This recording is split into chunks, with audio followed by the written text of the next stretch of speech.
And the thing that I love about our histories and our herstories, did you think of yourself? What was going on in the political world or in the world of your childhood? Well, there was a lot of chaos going on in the world of my childhood, and my childhood was a bit complicated. Hmm. So my parents, my mother and father got divorced when I was pretty young. And that sort of spiraled us into some pretty deep poverty in Yep. the larger part of town, which is where I'm sitting right now. Uh, Hmm. Up in some government housing, and we, had a difficult time, and so there was always the chaos of my mom like working three jobs and no education. My real father had like an eighth grade education, and my mother had to get her GED later on. So that was sort of that part of it. And then when she met my stepfather, we moved into closer into those hollers under Shenandoah National Park, and that's a different kind of poor, but it was a happier poor for me. I could be Yeah. outside. I can remember laying in the grass for the first time and watching the clouds go over and just kind of being at peace. And so I was always a really positive, happy, um, resilient person, and could find a lot of happiness in all of these circumstances. But it's also a lot why my writing ends up being kind of what it is. How did you get into writing? So, I mean, I'm just really lucky because I had um, no reason to do it, and no real influences. But I started writing when I was a teenager, just as an outlet for stress and for all of the incredible hardships that we faced, Yeah. and that all teenagers, angsty teenagers do. And Oh, those easy years, right? The teenage years when the estrogen and the testosterone are mixing at their own yeah, levels. mixed with there was mental health stuff going on in my family, and Yep. the poverty. And so I would write in a journal. I mean, that's sort of how it began. And then I'm of the age where I was kind of a grunge kid, in the early Hmm. and listening to Pearl Jam and Nirvana, and like and when my mom met my stepfather, he was an amazing bluegrass musician. So every Thursday night there would be a whole bluegrass jam at our house with banjos and guitars and stand-up basses. And then I also was like super into this grunge stuff, and so I started writing some really horrible lyrics for a band in high school. I mean, I can remember one of the names was Thrash Bag. So, and the lyrics were just terrible. You know what I mean? Like the stars and the Yeah. moon, like angst and terribly written. But it definitely I was on that sort of path, and then I started to grow up, and I kind of set it all down and left it behind, and stopped writing. Just stopped. Just stopped. Had you been playing that particular instrument that you have right there? Had you had a connection to it? No, the main connection was that my stepfather did play the banjo, and he also played the guitar and was a Hmm. singer and storyteller. He was passing down, like ballad tunes to me. I write a bunch of those too, where I don't play any instrumentation, and I'm really all about those as well. I love to write them, and I love to sing them because it reminds me of that way that we would pass down stories of our life. But no, I really wasn't connected to the banjo at all, or anything like that. I mean, I was like, going and seeing the Grateful Dead. I was, I was on a different path. I went and traveled and like, left home like you should, and just took off and drove across the country, three different times, and with no money. And but I was not. I didn't ever think that I would be a musician. I didn't ever think that I would be playing any instrumentation. It wasn't in my childhood. There was no space for that growing up, and then I didn't even do it as an adult. Um, And Who then did you think you were? Who did you think you were as you were driving across the country? What was going through your head as to, okay, this is who Corrie Lynn Green is? it took me a really long time to work that out. And I also think that I think that I didn't discover that until later, even later than other people. Like I can remember thinking like, oh, this person has it figured out and she's my age, you know. I wanted to be free. I wanted to be free because Mhm. I was a happy person with a happy disposition. But there was all kinds of turmoil around me. I just wanted to get in the car and I wanted to escape and I wanted to leave and I wanted to be free and I didn't want anyone to ever tell me that life had to be hard again. I didn't want to, accidentally get pregnant. I didn't want to, Mhm. do anything where there would be some way in which I would fall into poverty that wasn't like a way I could get out of. So I Yes. had no problem being poor. I had no problem taking any kind of job. I had a good work ethic. But when I got in the car, I just wanted to be free. I wanted to believe in the universe that even though I didn't have any money or any life experience or any college education, that people would take care of me and that I would Mm. be okay and that I would learn, I would just start to learn who I was. And so most of that driving and most of that like out west stuff was that belief coming true. People did take care of me and people did if I was ever in trouble there would be some person who was good and kind. And so I was poor and I was happy and I was sometimes on a Greyhound bus and I started writing on the Greyhound bus again because how could you not? I mean, it is.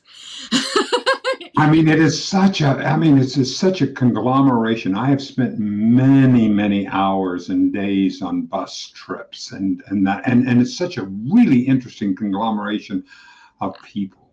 Yes. I started writing some poetry then because, the people and, at that time in my life too, like all I owned was a backpack and I was headed Mhm. somewhere. At that time, I think I was headed to California and,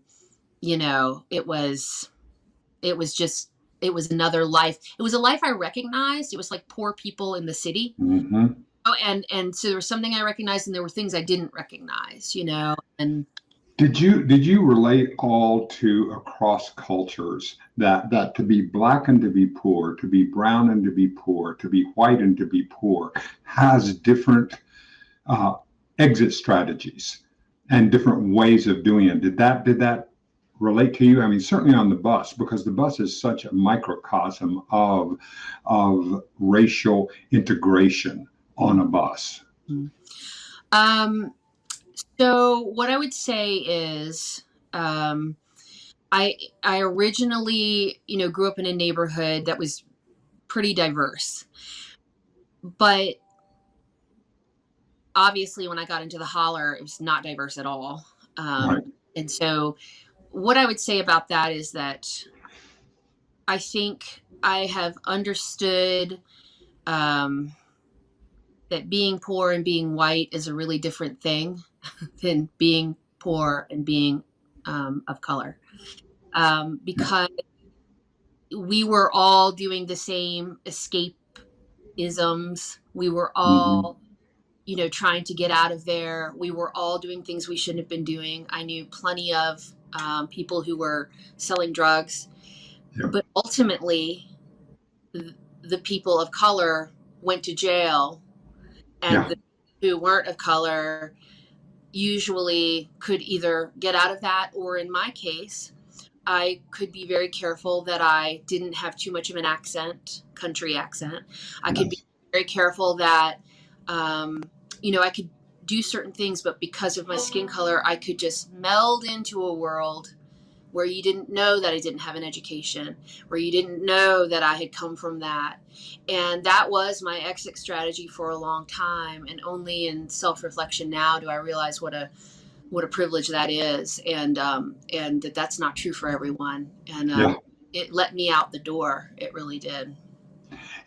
And then seeing when we talk about the gender politics of it, because I know that because as a 73-year-old white male, I can look at the world, because it was always, when I was growing up, the people that were in charge or in power were always a reflection of both my skin tone and my gender. Now, as we're seeing that, so did you see it from a gender perspective? At that time, not at all. I mean, I grew up in those, deep evangelical, Virginia Hollow religion stuff, Hmm. where, men, you were to submit It was normal. that whole, and then your whole world was that. And so at the time, no, not at all. And I think I tried to be a good girl for a really long time. That was part of that. Was, not seeing that or being aware of that. I think I'm more aware of that now. I was less aware of that then. But I'm more aware of that now that I'm a musician, to be quite honest with you, because I find that there are conversations that happen with me don't believe would happen if I were a man. I recently had a conversation with somebody who knows a lot about the music industry where I live, and there were some things that I was like, that's I like, yeah, that I'm pretty sure that conversation wouldn't be happening if I were a male musician, and Yeah. and the assumption that I needed help, or the assumption that I was asking questions that I wasn't asking, or the assumption of all kinds of things, right? And I think for me that was like, okay, there's still a little bit of a boys club to get in, and I think that that's where I have sort of come up against the gender, or even when we're talking about who we like to listen to. I'm on a part of all these wonderful groups, and it's always like, here's the 40 men that I think are the most amazing musicians, and then like I'll be like, don't forget, there's some women out there, yeah. Yeah. So I think we still tend toward it in some places and some spaces, and Mhm. I hope that the better musician I become, and of course I know a million amazing women musicians who are already there, but I hope that we can break all that glass, because it's all it's all really important, right? And it all needs to be heard. And Oh, yeah. I use the metaphor, one of my favorite metaphors is the idea of a monoculture. Like you have a field and you only plant one crop in it over and over and over again. What happens to that soil? Well, Mhm. we know that it depletes the soil. It makes it ruins it, and we know the Dust Bowl. That's what happened where we have. But if you take that same field and you populate it with a complete diverse culture of plants and animals, and you put that in there, suddenly the soil thrives and everything becomes rich. And that's what I need in the population of my consciousness. Mhm. I need that diversity. And the thing that one of the things that I'm coming to so appreciate about you is your desire to grow. Your desire, wait a minute, I'm not going to stay who I am. I'm going to continue to grow. I want to continue to grow, something beyond my grasp. Yeah. What a gift. Isn't that a blessing? It's a gift to me, because I think that growth mindset is has taken me out of so many stuck places, and so many emotional stuck places, and so many writing stuck places. It Yes. Because I just want to move forward and know more, and never assuming with ego that I have any idea, but just long in the game, right? Like I want to be a part of the game, and let me try and let me fail, right? And that's the big thing. Like throw yourself all in and say you're gonna live, and like just do it, and be unapologetic and figure out who you are, and be kind and all those things. Sure. But like grow and push. Life is to be lived. That's for sure. So give me the arc into music. All right. So we have to California, and you're going out there. What did you do out in California? How did the writing and the music begin to tickle at you and say, "Come this way, Corrie Lynn"? It still took me a really long time. I mean, I think, gosh, I'm sort of embarrassed to say, I was 40 years old. Um, so I went through most of my life just being a music fan and loving Hmm. music, and wanting to be up in it at every show. Yeah. And it made me cry and laugh. I mean, it's always been such a huge healer for me. But what happened to me is I, I, I got a banjo, which is, it's a story of all of its own. I got an old time banjo that I found in an abandoned cabin in Wyoming. And so it kind of starts there, but The around, universe, isn't the universe amazing how it will put, one of the things, I'm going to interrupt you for 1 second because I think it ties in, is that the world will tend to meet my expectations. So it's really important for me to keep my expectations so that if I expect there to be wonders and ideas that it's going to meet my expectations. So there you are in Wyoming in a cabin, and it was a cabin that was getting ready to be leveled, so there was no one in it. I ended up working for like Yellowstone and Grand Teton and stuff like that, but so it was just there. It was broken up, but I was able to patch it together with some duct tape and like change the strings. It always had a crack in it. I still own it. I wish I was at home. I would be able to show it to you. And I, and I would pluck around on that thing, but not writing music or anything like that, or trying anything like that. Um, but what happened to me was I don't normally talk about this on interviews. So right around when I turned 40, I was diagnosed with cancer.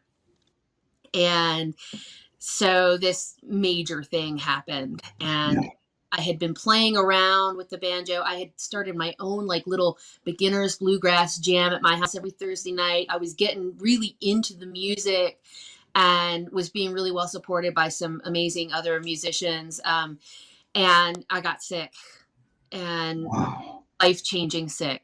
And it changed my life. And I that, really thought that I might not make it because it was just a terrible thing. And so I could not play during that time at all. I could look at the banjo across the room. I could, want it, and I just couldn't do it because it was a thing that brought me so much joy. And I just refused to feel that kind of joy in the middle of such sorrow and physical pain and, worry and and so I would just lay there and I would look at it. And I got better. And not all of my friends that I met did, and not all of them are yeah. better right now. Some of them are back in the fight. And so I live my life right on that edge, knowing that at any time it can all just, the table can just be turned. And I like woke up from that experience and I just started writing, and I started writing about it. I was going to get chemotherapy. I go in, I wrote this song called Red Devil, which is what the nickname of the chemotherapy that I was receiving is called. It's blood red. And I would go in and I would write a line and I'd sing it to the nurses there, and it was a ballad like my dad. And so I'd go in and I'd do that, and then I'd go home, and then I'd come in and I'd write the next sentence. And I did that for every chemotherapy that I had until and then the cap was off when I started Oh, there, because I just started to pour everything that had ever happened to me ever onto the page and onto the oh. band. And and it changed my life. I've been on the fast track ever since then. And it's one of when the student is ready, the teacher appears. When the student is ready, the banjo appears. Mm. The experience of cancer and coming with our own mortality. And that's one of the things that I get to experience at my age, is that I have no idea whether I'm going to wake up tomorrow. I've gotten a very clear understanding that Mhm. that is part of my life, that there is an expiration date. No idea. Me too. So, and so in doing that, it has helped me to live richer. Yeah, me too. And to do it at that age,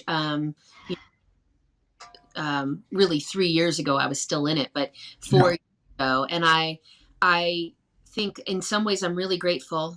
I mean, because I get to live, but I'm really grateful because it also accelerated that knowing, that Hmm. accelerated that, like, why should I ever be embarrassed or ever wonder if I should be in the room or ever take my seat at the table? Why should I ever worry about what you think of me?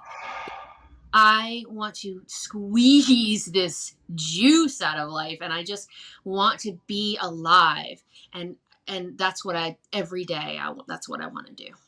So you began to practice and write, and this, were you surprised at the audiences? Because you're having quite a meteoric rise. You're getting a chance to experience this at the time. People are going, oh, I want to be around you in this, and that experience Yeah. that still has that little girl in the holler, to see that happen. Talk about that. So it's amazing. I've tried to sort of put a I've tried to sort of keep it in perspective, but also allow myself to fully be in it, and to not feel shame around putting myself out there, and that shame does exist. Yes, and yes, talk about that, And because that is. yeah, it shame first came for me around like having stage fright. um like that's sort of how it represented itself. Like, I couldn't play and I couldn't sing, so I couldn't show you my full potential because I couldn't. And of course, that's like one layer, that's one shield. And there's also, you have experiences in the music world, and there can be really rough ones. The people who don't like what you're doing, the people who don't get what you're doing. I do something that's really different. I have a really different kind of voice, and the judgment around that, like, oh, Yes. I heard that, and they don't have to say it, do they? They just like, hmm. Well, thank And you. so, like, the ego, the shame, but I think the grit is always what happened to me then. The grit is that girl, and that girl wanted to rise up. And that girl wanted to be a part of something that she could see. When I would look at the musicians, I just wanted to play like them. It wasn't about them, it wasn't about like the pulpit they were on, right? It was just, Mhm. if somebody could write something that I had experienced in my life, wow. And it would move me, and I just wanted to be a part of that. And so, yeah, this part of it is, I'm just letting myself enjoy it selfishly, Yes. and without thinking that I need to do anything else but be present for today. Like, I'm so excited to be on the show today. That's because of all this. Like, I'm just excited for today because I don't know about a future either. And I say that all the time. Like, I don't know about a future. So if this interview is it, I'm going up to Philly this weekend. I'm doing this recording with this amazing producer up there, who's giving me the world. I mean, he's giving me and and I'm bringing some friends up, and we're going to do some music together this weekend. And you know, I I'm just like, I told them, like, let's just play and have fun in case this is the actual moment. Not the album, not the like future of where the album goes, not the label. But if this is our moment, we better have the best time ever, because we're gonna be with this amazing producer, right? And like, so let's go in and just like, let's have magic because we're here. And who knew we'd ever be here, you know? How, Corrie Lynn, how does that not be a way of living life, of really of expecting, of getting up in the morning and saying, you know what, I'm the only one that gets to decide whether or not this is the best day I could possibly live. Yeah. But Yeah. we said there's a self-limiting part of me, and I find that I'm much more the one that needs to have the attitude check, and to have and to have that, than it is anyone else or anyone else's judgment. Yeah. Yeah. I think that's true for me too. I think that I got so ground down in the illness. Like, so Hmm. some people are warriors. Yep. Oh yeah, yeah. That's not the way I experienced that. It was like surrender, right? It was Yeah. like complete surrender. And I gave myself over to it because I knew I couldn't control it. I didn't, Hmm. or I didn't believe, I also didn't believe God had given it to me or he was going to take it away. I mean, that's just where I was at. Right. And so by the end of all that, I was really broken open. I allowed myself to feel extremely deep feelings of fear. I started going to counseling. Um, Wonderful. yeah, and talking about, and that's not something that in my family, like there's still, Yeah, yeah. Everybody's going to the psychiatrist and being on the couch and all that. No. yeah. So for me, it was like being able to, really figure out what am I, why am I so afraid to go die? What do I want my life to look like if all the good things happen? What are my fears for my daughter? Like, it started to allow me to peel back all these layers, these holler girl layers, these Hmm. government housing girl layers, these um, shameful layers around religion, and make my peace with who I was, make my peace, which in my case, make my peace with God. And just make my peace, and so that I could have peace. And sometimes I get grumpy like everybody else, or I want something. But I found with music, it's like everything else. The less I try and the more I just let doors open, the more doors I walk through. Every day I think, well, that's probably it. Like, there's not going to be another interview or another show. And every day there's another interview and another show. But the minute I'm like, hey, will you guys add me to this thing? I'll get like a slap on the hand, like, no. And so it's like, oh, maybe life is just us, like this. Maybe life is just like letting go. When the pandemic came, didn't you experience that again? Like, for me, it's like I Totally. done the cancer, and then it was like, so I didn't have a job and I didn't have like a life, and then the pandemic came and it was like, oh, I've done this already. I know how to let go. I have no idea what's getting ready to happen. I have no idea if I'll be okay. And there's a lot of like worry around money because of the way I grew up. And also I've let go of that. Like, I have no idea what's going to happen, but I know for sure that I'm going to be okay, no matter what, no matter what happens, right? And so I sometimes I'm like everyone else and I get into some sort of like funk, and then I remember just to let Sure. go of the rope. That's it.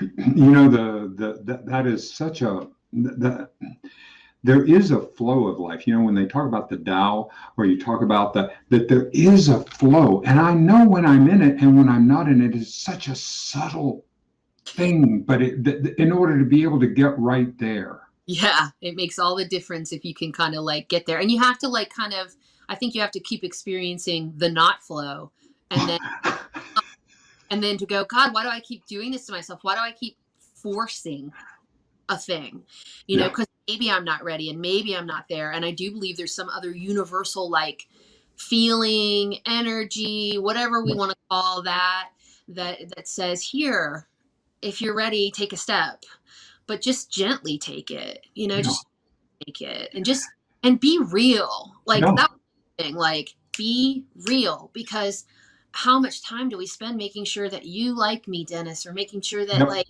I'm saying or doing the right thing, instead of just being like, this is me. Like, this is who I, Yeah. here I am.